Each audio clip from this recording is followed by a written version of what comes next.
Hello everybody, this is Einar from Unity Center in Oslo. Today we have John here. You have this last name you can pronounce yourself, I think. McIntosh, just like the computer. Oh, it's the same. Oh, yeah, well, I don't get any royalties though. You don't? Okay, John has been a little bit special interview object because he has been in the old world, he has been a multimillionaire, and now for 16 years ago, he went over to spirituality or something like that. But first I wanted you to explain a little bit about, you're talking about the old energies and the new energies we're in now. Yeah. Well, the old energy, the terminology that I like is the patriarchy. And the patriarchy is what we would call the imbalanced masculine energy that has dominated the planet for 6,000 years plus at least, and we've seen this in a variety of ways. Certainly the suppression of the divine feminine, not just women, but of the energy. And this energy has now completed its cycle. It wasn't a mistake, although it felt like a mistake. And it's, if you like, it's like a house of cards right now. It's falling very, very fast, especially in these last couple of months. But since about 1987, when everyone knows, I'm sure, about the harmonic convergence, since then it's been speeding up, speeding up, speeding up until 2012, and then in this last few months, and particularly, interestingly, in this last few days, up until the end of September here, 2015, there is an enormous wave of transformation taking place. And now the divine masculine is coming in, which is the balanced form. And this will strike a lot of fear in the hearts of those that are still, in a way, married to the old imbalanced masculine, particularly those that still cling to religious beliefs such as heaven and hell and the devil and all of this kind of stuff that the church created to control people. But then the new energy, which interestingly doesn't deal with the same kind of modalities that spirituality used in the old energy, where the 3D time-space slowness or frequency tended to, I don't like to use the word motivated, but for the sake of discussion, the masters and gurus, the teachers of the last several thousand years, to provide ways and means, practices and procedures and methodologies and belief systems that tended to be expanded accordion-like into the future, even lifetimes, in order to find liberation or freedom, has now collapsed into a, you hear the word, especially since Eckhart Tolle's book, The Power of Now, you hear this word now, into a nowness where freedom exists if you choose to accept it, in the now moment. In other words, liberation, which took lifetimes, certainly a lifetime, certainly decades at the very least, if you were following and practicing and disciplined and sacrificed and this sort of thing, now literally can be spontaneous and instant, provided the focus is on that, the attention is on that. Attention is the key word. So the concept of old energy is time and space, separation, limitation bound, and the concept of the new energy is obviously oneness, not an intellectual concept anymore, but a feeling nature that is experiential, that's a knowing, not just a belief, and it is immediate if one can move into the concept of transformation of the blocks to this possibility. And that's the big thing about self-discovery, is removing the blocks to the awareness of love's presence, as the Course in Miracles calls it. Masculine, divine masculine, that's the first time I heard about, of course I was waiting for it, everybody's talking about it. It just got here a few days ago, actually. Okay. Yeah, literally. Okay. Can you tell a little bit about that? Well, what's the difference between divine? If you think in terms of oneness and so-called yin and yang, female and male energies, obviously, if we are one, we're working from a consciousness of divinity. So perfection, if you like.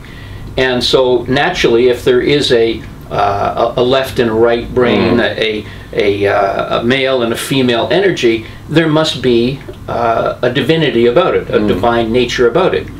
When there's an imbalance, then there's more of one than the other. And depending on whether you believe this or not, there's a sequence of about 26,000 years, and about every 12,000 years we move into this thing called the photon belt, which you may or may not accept, which is this pure energy. And this is supposedly what happened around 2012. To put a date on it, whether this is true or not really doesn't matter. What you feel is what really is important. Yes. And so the divine masculine has, in a way, been withheld while the divine feminine came in about 30 years ago to start to not remove the masculine, but to balance the masculine. And you could say that the divine masculine needed a particular kind of frequency or vibration on the planet, and there are many that talk about Schumann frequencies and that sort of thing. I won't get into technicalities, but it needed a certain frequency before, in a way, the plug would fit in the socket. And this particular month and last month, August and September of 2015, is an enormously powerful synchronization period where the possibility of that existed and now has actually happened. So this wave of divine masculine literally is no more than a week old in terms of its major impact on the planet. But you talked a little bit about in your papers here about divine masculine coming in and the people that doesn't want to change from the old masculine. Yes. What happens then? Well, if you think of it, it's a very crude analogy, but we all have in our homes, most of us anyway, we have a circuit box or circuit breaker or fuses. And if you have a surge of power that's more than they can take, more than the gauge of the wires can take, and I don't know that much about electricity, but certainly I know I've had blown fuses, I'm sure you have too. If it comes through, yes, in order to prevent a fire, you have a circuit break or you have a fuse blow. And the same thing is true in our bodies, in our cellular system and our DNA, that it can only take a certain frequency. When you move from time and space, which is a slow energy, slow frequency, into the now moment, which is a much higher frequency, if the body has not adapted, and how does it adapt? Well, because at some point in so-called time, we made a decision that we wanted to, you could say, change. We wanted to be better. We wanted to be more of who we are. We wanted to be more spiritual, whatever language is comfortable for you. And the very choice of that began immediately to draw in a change to the cellular structure, which for anyone that's been at it for any length of time knows felt like crap. All kinds of symptoms are connected to that. I won't go into the details. You can check symptoms of the fifth dimension online and you'll find thousands of references to it. But mostly it didn't feel very good. Well, it was simply a re-gauging of the wiring, if you like, of the cellular system of the body and the brain and of the DNA, so that the higher frequencies that were starting to come in, giving us a bit of a chance, you could say, and are now expanding very, very rapidly, would not burn out the body and kill you. In the past, you saw many, many people that reached so-called liberation leaving their bodies very quickly. The frequency was just too slow for the higher frequency to exist. But now we get to keep our bodies, if you like. We don't get to keep our identities, our false identities, which is who we think we are, our attachments and our expectations. The false self, if you like, call it the ego or the personhood. We don't get to keep that. We have to let that go. But the body we get to keep, and it has to adapt. So for those that either haven't done this or are unwilling to now do this, they will either have to do it very quickly, or they will literally just not be here. And they may have some problem before they leave. And this includes animals and vegetation, anything that's living. Actually, rocks are living as well. Everything lives because everything is God. Yeah. But what do you have to change then? Is it your consciousness, what you believe in? In truth, we don't do anything. What we do is we say yes to truth. The way that I point, I don't teach anything. If anything, I unteach. We want to forget. We want to let go of. We don't want to learn new stuff because that's all the head. The heart doesn't work that way. It knows instantly. The way is very simple. We say yes to truth. The easiest way that I found to do it is to say I am that I am, which is a word, a name for God, which Moses supposedly got at Mount Sinai when he got his 10 Commandments.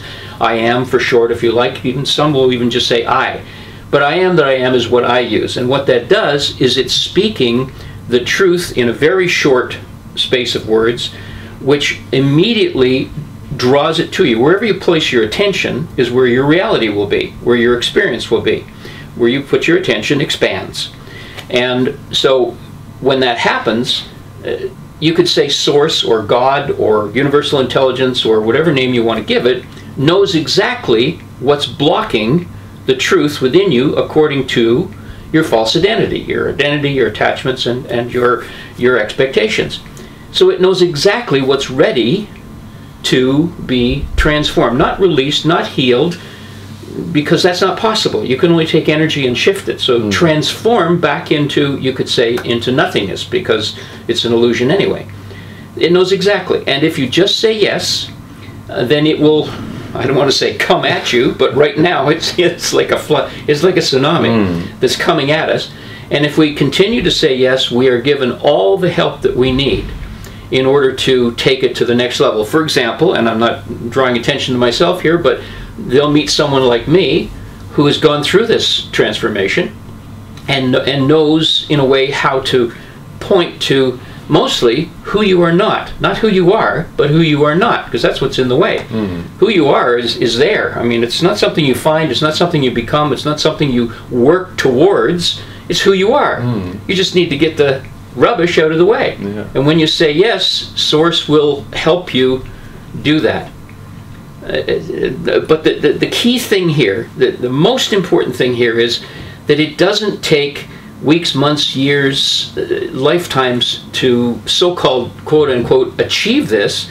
As soon as you recognize that you're dealing with something that is not you, your identity, your attachments, and your expectations, in a way you're sitting in the audience, you're watching the movie of yourself, you're still tethered to it with this fish line, if you like, but you know that what you're watching is not you. And you can say then that you're free. You still have stuff to transform, but you're free, because you know, this is not me. This idiot that I thought I was, this unworthy, useless scum that my parents told me I was, and everyone else told me I was, and then my experience told me I was, because I validated it with my beliefs. That's not who I am. I'm free, and I can transform this. I don't transform it. I just say yes to it, and Source transforms it for me. That sounds easy. It's unbelievably easy. It wasn't easy for me because I didn't know. It took me a long time. But now it can be done instantly. I think it's then we can maybe talk a little bit about your background, but then maybe we can come with some examples. Yeah. You have grown up in a normal, old-fashioned family, and you had success. You've been a billionaire, and then what happened? Well, first of all, I should say that in Norwegian, billion, I think, means million. I was a multimillionaire, not a billionaire. That's quite a different thing. But, yeah, well, you could say, to answer your question, normal family, if dysfunctional describes normal family, then yes, I grew up in a very normal, dysfunctional family where I was abused. And this is not casting judgment on my parents, because we have this agreement before we're born that they'll play this part to help you do what you came here to do, and vice versa. So no judgment at all. I'm very grateful for, not grateful for the abuse, but grateful that they played their part in the movie. And so I became a very dysfunctional young man. And the keynote of all the things that I could say is that I felt invisible. I felt unseen. I felt unworthy, which is the foundation of everybody's dysfunction, is this feeling of unworthiness, which results from the original separation from God, when we, as God, who we are, separated from ourself consciously, our awareness that we were God, so that we could experience the dream, the movie, fully without sort of knowing what the end is, you know, like reading a book before you go to the movie. And in that separation, a huge guilt occurred immediately that caused this swath of tsunamis called unworthiness that then manifested in many, many different ways over the thousands and thousands of years. Longer, actually. And so it was the single biggest thing for me in my upbringing and in most of the rest of my life was this feeling of I'm not seen, I'm invisible, I am of no value at all, and so attention was the most important thing for me. And my way of getting attention was through money.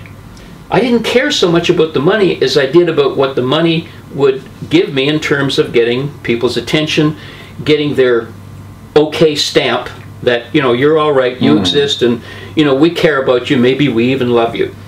So I manifested my unworthiness, my invisibility, through an enormous burning desire to be successful. And that made me an entrepreneur from the time I was about 20. Read this book called Think and Grow Rich, and I was on fire. That's old energy.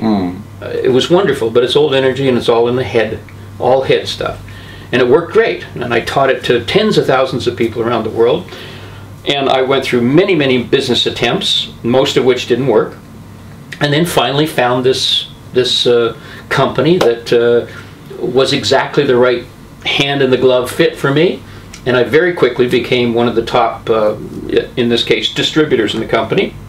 And I became a multimillionaire and lived the life of the rich and famous for 15 years. I even, interestingly, last night I was speaking to the very top distributor of the company, who's arguably probably worth about $1 billion kroners net worth.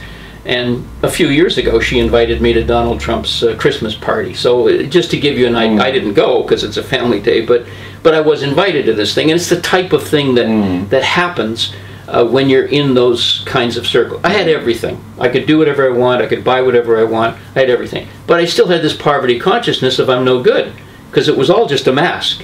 And it manifested as this enormous arrogance that I didn't know about. Everybody else did, but I didn't know anything about it.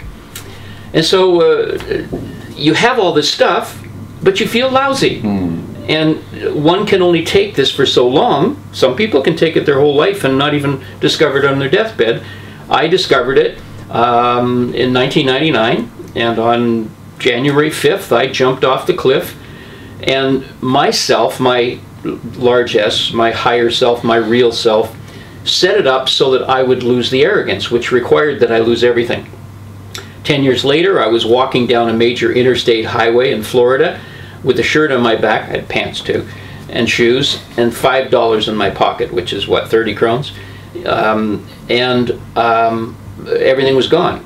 And I ended up living with my aging parents for 9 months before I came over to Norway, basically with my hat in my hand and my tongue on the floor and saying, you know, show me. And then I really got beat up after that because I was ready. So for me, it was difficult because resistance based on this arrogance, these shields, these masks that I was wearing, to take me from who I thought I was, and of course I had all this evidence, all this money and power, to who I really am, and who we all really are. We're all just one. We're God. And literally only 6 or 8 weeks ago, the transformation was finished. I separated from the, I'll call it the living master that I was living with. Her name is Ingrid, although she's changed her name to Esme Farrar now, to work with this thing called division, which we may or may not talk about. And we had finished the transformation. She'd done it many years before, but we'd finished the transformation, and it was time to go back out into the world after 16 years and offer what I know about freedom.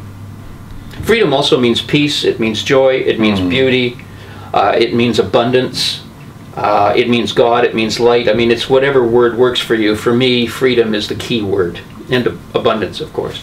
Yeah, and you are referring to knowing. Yes. Yes, and you also think it's the first one that says that I am God. Yes. I usually say I have God within. Yes. So that's a good one. And then the other thing is you can say that I am God, but you really don't believe it. No. So you're talking about the knowing. Yes, it's a huge difference. How do we get to the knowing? It's a huge difference. It's like comparing a mountain to a grain of sand. Most people have some kind of belief. Their entire personhood, their false identity, is made up of thousands of beliefs combined with attachments and expectations.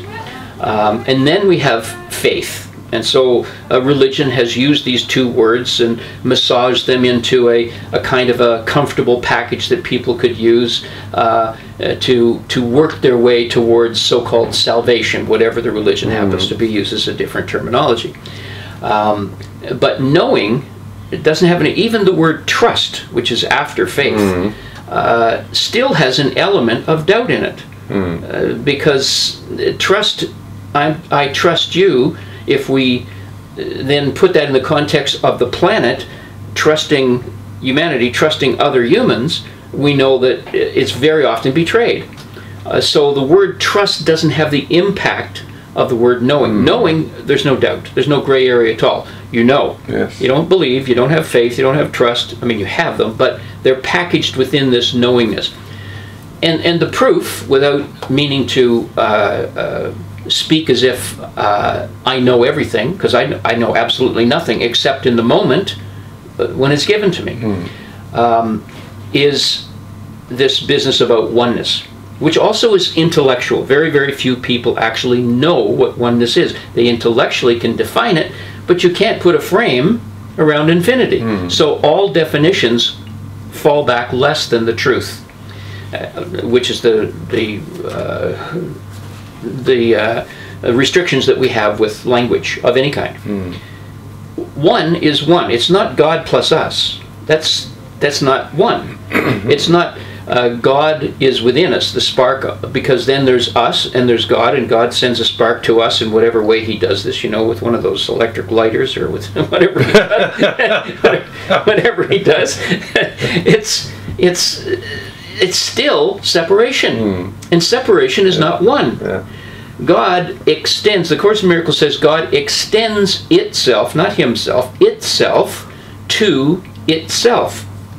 If you project something, then there's you, there's me, and I'm projecting something to you. If I have this dream and I'm projecting it in the future, the law of attraction says then what you're projecting will come back to you. Law of attraction's old energy because it talks about separation. This is about extending yourself to yourself. And so oneness is always one. There's never anything less than one. So when you say God is with me, God is in me, this is true, but the essence of the message of the Golden Age, which is the new energy that is now upon the planet and fully on the planet in these last few years, is you are God. And that's the message that I will convey in whatever way Source guides me. Source meaning God, meaning myself, that aspect of God that I'm not aware of, but it's still me. In whatever way I'm guided, I just say yes to everything. Yeah.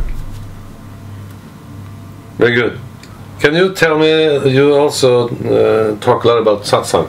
Satsang, and Satsang is a good way to know.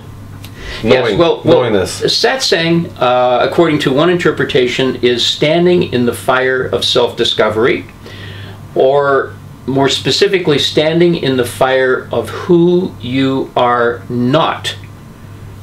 It's much more difficult to say who you are, because once again you have words, and words confine, and they always say less than the truth. You can't speak of words, you can't describe, pardon me, the truth, you can only feel the truth, but you can't describe it. As soon as you start describing it, it's less than. So standing in the fire of who you are not is very easy, because there's a big long list of things that you are not. You're not, for example, a terrorist, as far as I know. You're not a terrorist. Okay, we know that. But what about other things? You may have some ideas about yourself that are very close to the surface.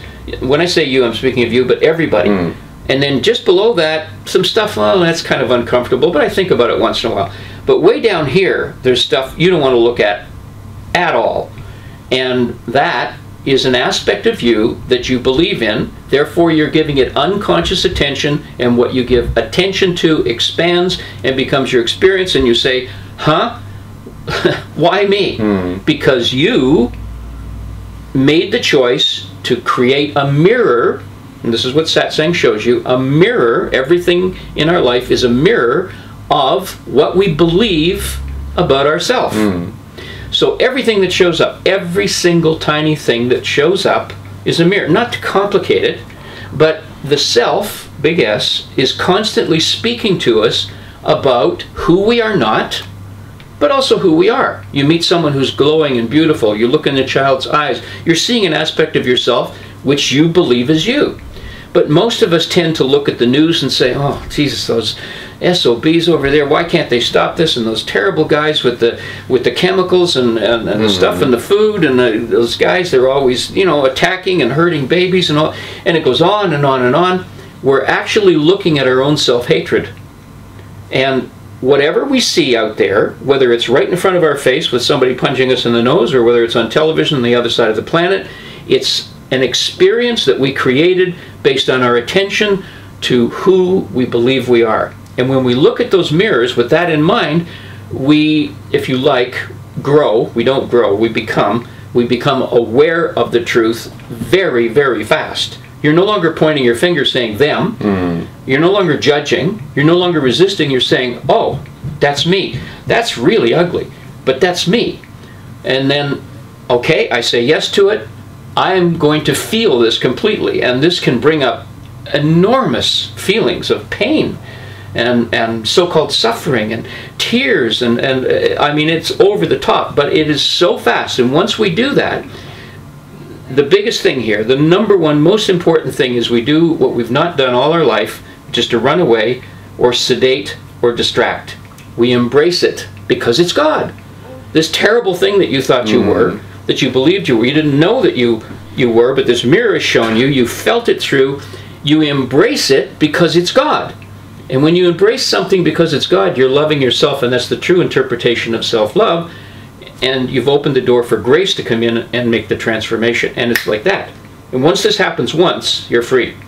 You still have this tether, you're still looking at the movie, but you're free in the audience looking at the movie, and it's lightning fast after that. There's no 30 years of yoga and meditation and, you know, crystals and candles, which is all wonderful. If you want to do that because it brings you joy, then that's exactly what you should do. But it's not going to make you free. It'll bring you to the door of freedom, which actually you're standing inside, according to Rumi, knocking, and you open it and you find out you've been inside all the time. But it doesn't make you free. Freedom comes by transforming who you are not. And this is the lightning fast, quickest route to freedom in the golden age new energy that we're immersed in right now. This is so important. Yes. I'll try to say it one more time.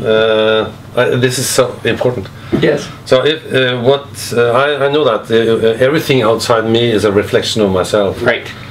And that's the best way to know yourself. Yes. So everything out there I also should embrace and say, okay, you are a part of me.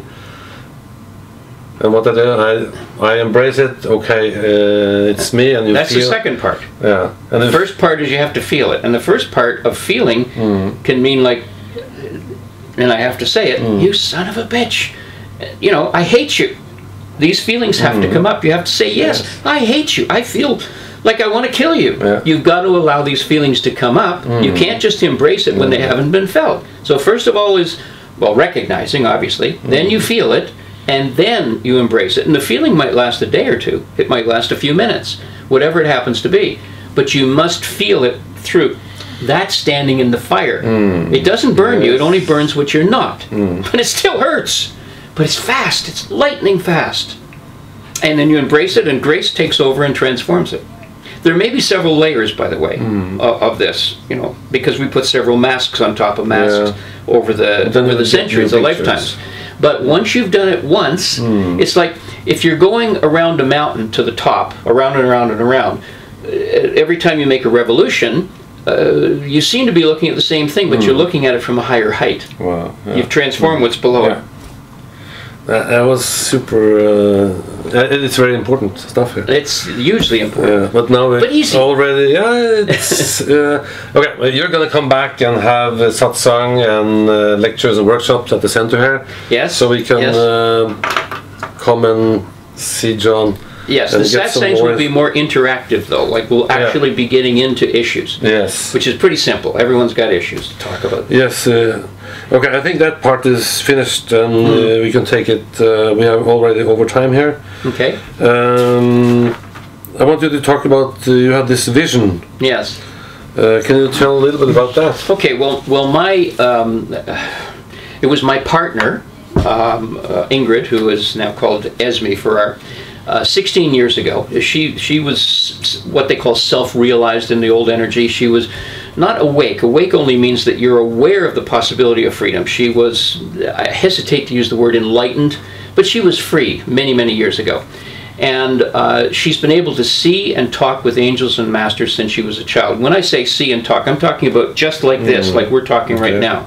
The so-called Great White Brother Sisterhood, which are all the masters, the Jesus and Saint Francis, who's known as Cthulhu, and Mother Mary and Magdalene and Kuan Yin and Dujwakul and all these guys, and the archangels and Michael and Gabriel and so on. They're all part of the Great White Brotherhood, Sanat Kumar being so-called head of it on the planet. They show up at her place all the time, and they show up just like you are sitting here right now, to her. I've felt them, but I've not seen them like her. And sometimes the energy is just enormous. If you've ever sat in an outdoor cafe and in the fall, they have these heat lamps, and it feels the same as that to me. That's how I feel when walking through an angel. And they're always there. And she had this experience 16 years ago that took her off the side of the road, or she'd have had an accident, and downloaded this huge amount of information about the vision. And the vision basically is you are God expanded into what will become these luxurious grand galleries, not to put down anything of the old energy in terms of spirituality, but a lot of it is oriented to poverty consciousness, which was the way that the imbalanced patriarchy controlled people by making them feel that they were unworthy, and that self-denial was a way to spirituality. Well, abundance and poverty consciousness doesn't compute. If you're abundance, which means that you're all that is, which knows no lack of any kind, poverty consciousness doesn't make any sense at all. But most of the spiritual community, including religion, in fact, everybody that I knew that was rich, all have this poverty consciousness, and I did too. You know, I'd wait for a suit to come on sale, which was crazy. You know, I wanted it right now, but I'd wait. So, and I know many people that are extremely wealthy will do the same thing. They're bargain hunters. They feel cheated if they have to pay retail. So the concept will be grand, opulent, to radiate, to emanate the energy of truth, which is abundance. It's another word for freedom, but it happens to go as a transformer to the poverty consciousness that has controlled so many people and kept them on their knees begging. Okay, can you just, is this in another dimension you're going to make this? No, or physical. Is it These are physical galleries. Special places? Yes. Special energy places? Special, well, the first of which will be, without meaning to make Norway the fabulous place it is, but Norway, of course, is the seat of the Nobel Peace Prize. Regardless of what you may think about that, it is an energy, and it has to do with peace. And a few years ago there was a tragedy that happened here, and the population's response to it was immediate, without any promotion or coaching, and that was to forgive and not to live in fear. It's never been done in the history of the world as far as I know. It was an incredible act, and so that energy exists here already, so this would be where the first one exists. That makes it like a vortex of energy, like a pyramid that connects to the so-called grid of energy that surrounds the planet that is already fifth dimensional. And in these galleries there will be satsang, both in a small setting and also in an auditorium type environment, or a theater type environment, where there will obviously be other things going on, including and particularly music, film, and photography. There'll also be major spiritual speakers from around the planet. There will also be a major atrium where you can eat and be surrounded by a garden-like environment, and once again, music. A gathering where music, which is also mathematics, is a language-less way of communicating truth. Not all music, but a lot of music. And so it'll be the core of it. Then photography, which is a way of conveying messages without descriptions, unless there's some line under or something like that that says what it is. But you can imagine an enormous amount from art and photography and film. Some of the films that have been created are incredible ways of planting seeds. For example, 30 years ago, or was it 40 years ago, Star Wars came out, and what does everyone remember about that? The Force be with you. An enormously powerful seed that was planted in minds that maybe didn't even want to know. But they went because it was science fiction and they really liked it. But it stayed with them. And so film has this huge influence on reprogramming, or if you like, deprogramming who you are not. And they may not necessarily know they're doing this. Some do. Of course not. But where is this going to be then? We have no idea, but will be shown. It'll just show up, and the money will just show up, and the architects and the contractors and all the people will just show up. There's a lot more to that, but I won't go into that here. You can find that at my website. Yeah, it's up and coming then. Yes. Okay, we've been talking about the last thing you're talking about is the frequencies of light is now downloading. Yes. And trigger those that still resonate in the old energy. Transformation into light is here now. Yes. We've been talking about that. Do you have anything more to put on this? Well, all I can say is the most important thing that you can get out of this, if this resonates with you, what we've been talking about, is this concept that you are God. Doesn't matter if you believe it. Doesn't matter if you resist it. If you allow yourself to feel it, then stuff will come up that reveals the truth of it, and certainly reveals the truth of who you are not. So you are God is the message, and everyone will get it at their own particular level of receptivity. Everyone is God, so no one is less or more. No one's ahead of or behind or anything of that sort. It's just wherever you are, know that we are in the fastest moving transformation or shift of consciousness that has existed since this planet began. And no matter what the world looks like, it has to be empty before it can be filled.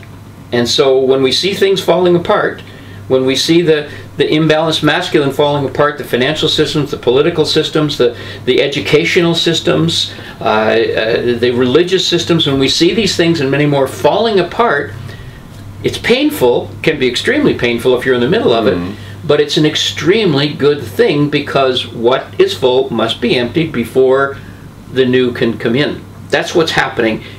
It is what I like to call, from the Tale of Two Cities, the best of times and the worst of times. But it's truly the best of times. I think you just say thank you very much, John. My pleasure. I'll put your website here. Yes, okay. So okay, I don't see it coming up. I believe you. And I hope to see more of you. You're going to have maybe workshops and courses here at the center. So thank you so much for having me. Really a pleasure being here. This is just an introduction. Thank you very much. Thank you so much. Okay. Thank you. Thank you.